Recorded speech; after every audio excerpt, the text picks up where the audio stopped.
When the tour comes to a links event, we often see the players making changes in the bag, perhaps with driving irons, but also in the short game, to make sure that the wedges sit nicely on the firm ground. And with the tour trucks being here, they can make these changes on the spot.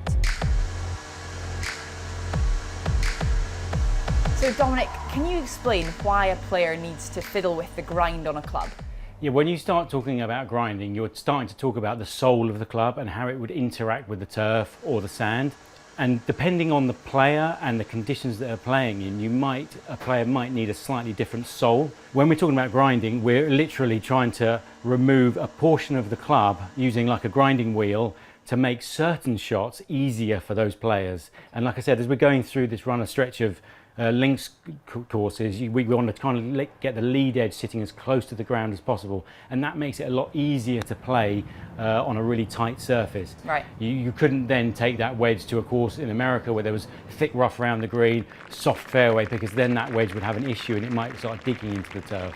The sort of discussions you're having with these guys about how they release the club head, whether they keep the hands ahead of the club at impact, that kind of thing. That's exactly right. And you know, when you start reducing that bounce, you are going to make other shots harder. So then they might have to change their technique for the shots where they do need a little bounce, or change the club. They might go down to a 54 degree to play certain shots. So, you know, that sort of discussions happens, you know, regularly over the next few weeks. Right.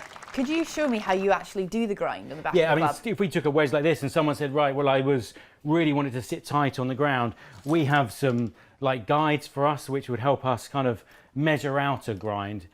We don't just start grinding off the back of it. We want to make sure we can repeat the grind, yeah, and it's measured. So if someone wants to have that wedge again, we know exactly what we do. So we would this grind is called like a half moon grind. Right. So it would take weight all the way off the heel, okay, and off the toe, so really good on kind of like short shots and, yeah, nippy shots. So we would just mark up a wedge like this. That's really interesting. So it's not like a numerical measurement, it's a half moon. Well, there is. I kind of put like a half moon drawing on there.